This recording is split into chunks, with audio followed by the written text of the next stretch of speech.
भिंगारमध्ये एका युवकाला घरात घुसून बेदम मारहाण करण्यात आली आहे। भिंगार येथे सुदर्शन मोहन गोहेर राहणार भिंगार या युवकाला त्याच्या राहत्या घरात घुसून बेदम मारहाण करण्याची घटना घडली आहे। पत्नीला दवाखान्यात घेऊन जाण्यासाठी घरी आले होते तर प्रवीण घावरी यांच्या घरात लपून 8-10 जण तोंडाला मास्क लावून बसले होते। त्यांच्या घरी सर्वजण जमा झाले होते। अनेक वेळा भिंगार कॅम्प पोलीस स्टेशनला प्रवीण घावरी यांच्या विरोधात भिंगार कॅम्प पोलीस ठाण्यात गोहेर यांनी तक्रार केली आहे। प्रवीण घावरी, यश वेग, बिल्लू घावरी यांच्या घरातील महिला व अनोळखी 2 ते 3 इसम यांनी सुदर्शन गोहेल यांच्या घरात घुसून लाकडी दांडाने धारदार शस्त्राने मानेवर वार केला व त्यांना बेदम मारहाण केली। माझं नाव सुदर्शन मोहन गोहेर, राहणार वडारवाडी, शाह फॅब्रिकेशनच्या पाठीमागे नागर जेवळे। मी या ठिकाणी माझ्या परिवारासोबत राहत आहे। मला बरेच 2-3 वर्षापासून आमचा शेजारी राहणारा प्रवीण घावरी याचा माझ्या घरावरती, माझ्या प्रॉपर्टीवरती डोळा आहे। मला त्या घरातून काढण्याचा त्यांचा बऱ्याच दिवसापासून प्रयत्न चालू आहे।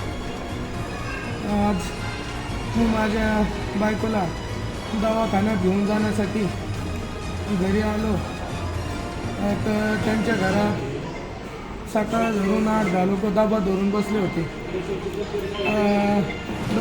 तोंडाला मास्क लावून गाड्यावर येऊन माझ्या घरात दहशत निर्माण करण्याचा प्रयत्न, माझ्या घरापाशी बघायचे, आतमध्ये जायचे आणि त्यांच्या घरात लपून बसायचे। माझ्या ते निदर्शनास आलं आहे। मला असं करता करता त्यांच्या परिवारातले सगळे लोक तिथं जमल्यानंतर मला आता आज माझ्या मागं माझ्या परिवारात एक वृद्ध आई आहे, तिला पण ट्रीटमेंट चालू आहे।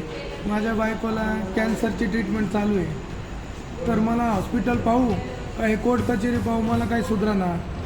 आज माझ्या घरात 20 तारखेला 3 साक्ष आहे। मला त्या प्रकरणात तू साक्ष देऊ नको, तुझ्या घरच्यांना साक्ष देऊ नको म्हणून माझ्यावरती पाळत ठेवत आहेत। आम्ही घराच्या बाहेर निघलो, बायको पोरं शाळेत जाताना बायको सोडवायला जाते तर तिला पाळत ठेवतात, रस्त्याला आडवे येतात, असं ग्रुप करून थांबतात, जाऊ येऊ देत नाही। तर आता मी पूर्ण वैतागलो। आज म्हणलं मला तुम्ही मारून टाकलं तरी मी माघार घेणार नाही। या उद्देशाने माझ्या घरात सगळे CCTV कॅमेरे लावून घेतलेले आहेत। आता तो व्यक्ती हा खूप पैशाने धनदानगा आहे, गुंड प्रवृत्तीचा आहे। त्याच्या जवळजवळ भरपूर गुंड लोकांशी संबंध आहे। मागं पण त्याच्या मी अशा 3 तक्रारी दिलेल्या आहेत भिंगार कॅम्प पोलीस स्टेशनमध्ये। त्यांनीसुद्धा खोटं नाटं माझ्यावरती कंप्लेंट ते बायकांना पुढं घालून घालतात।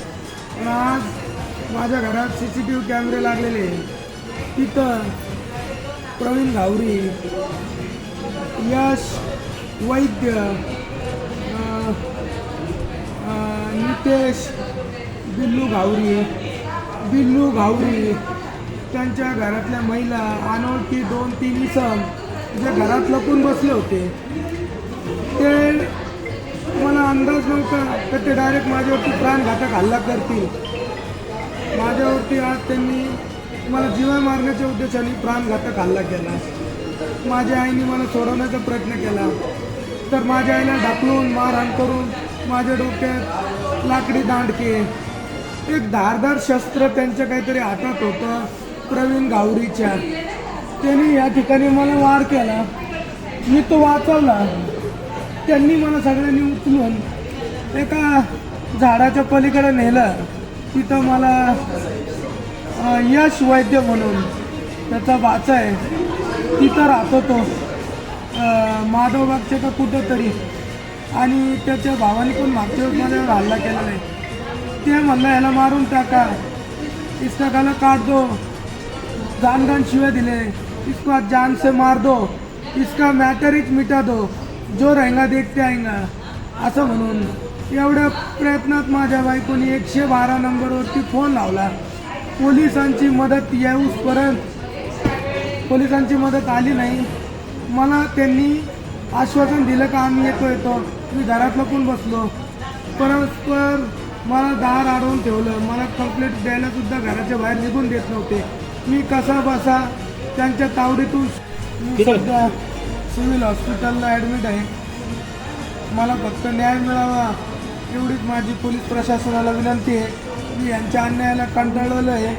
हे खूप गुंडशाहीचे प्रवृत्तीचे लोक आहेत. माझ्या घरावरती, राहत्या घरावरती ताबा घ्यायचा यांचा डोळा आहे आणि मी काय ते घर सोडू शकत नाही. मला जर न्याय नाही भेटला तर मी माझ्या पूर्ण परिवारासोबत विष प्राशन करून मी माझा संपवणार आहे जीवन. मी खूप वैतागलेलं आहे. हे खूप घाण प्रवृत्तीचे लोक आहे. खोटे गुन्हे टाकणं, कायद्याचा गैरवापर करणं असे प्रकार त्यांनी यापूर्वी माझ्यासोबत केलेले आहे. त्यामुळे मी आता पूर्ण माझ्या जीवनाला कंटाळलेलो आहे. सोबतच माझ्या बायकोचं कॅन्सरचं ट्रीटमेंट चालू आहे. त्यामुळे तसंही माझं काही राहिलेलं नाही आयुष्यात.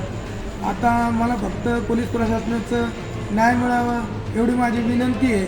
अन्यथा मी माझ्या राहत्या घरातच विषप्राशन करून माझ्या लहान लहान लेकरांचं आणि माझं आयुष्य संपून घेणार आहे. जय हिंद. प्रतिनिधी अनिकेत गवळी, न्यूज टुडे 24, अहिल्यानगर.